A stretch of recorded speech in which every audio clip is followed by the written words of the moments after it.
wallet at home and you have to go back after spending an hour in the commute. If you won some money at the casino,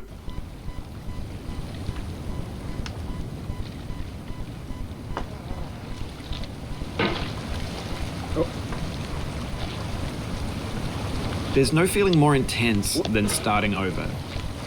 If you deleted your homework the day before it was due, as I have, or if you left your wallet at home and you have to go back after spending an hour in the commute.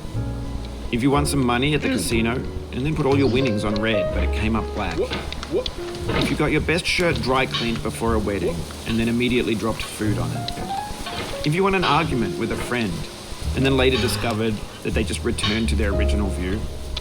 Starting over is harder than starting up.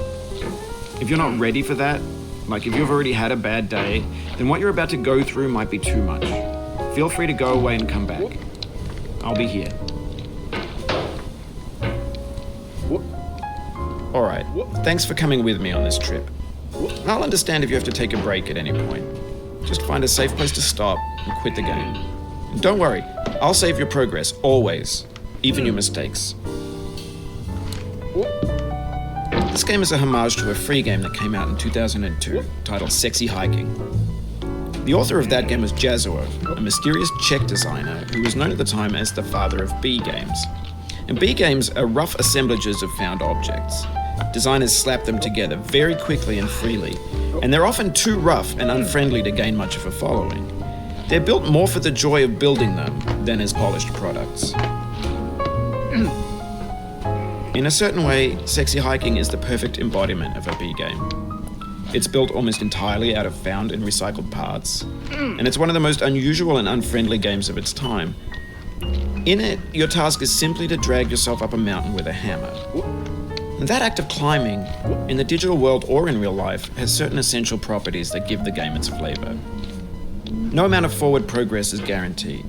Some cliffs are too sheer or too slippery. And the player is constantly, unremittingly in danger of falling and losing everything.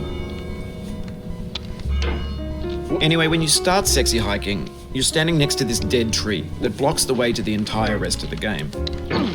It might take you an hour to get over that tree, and a lot of people never got past it. You prod and you poke at it, exploring the limits of your reach and your strength, trying to find a way up and over. And there's a sense of truth in that lack of compromise.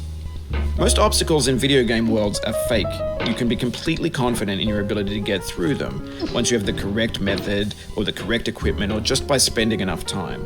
In that sense, every pixelated obstacle in Sexy Hiking is real. The obstacles in Sexy Hiking are unyielding, and that makes the game uniquely frustrating.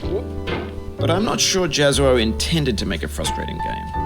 The frustration is just essential to the act of climbing, and it's authentic to the process of building a game about climbing. A funny thing happened to me as I was building this mountain. I'd have an idea for a new obstacle, and I'd build it, test it, and it would usually turn out to be unreasonably hard. But I couldn't bring myself to make it easier. It already felt like my inability to get past a new obstacle was my fault as a player rather than as a builder. Imaginary mountains build themselves from our efforts to climb them, and it's our repeated attempts to reach the summit that turns those mountains into something real.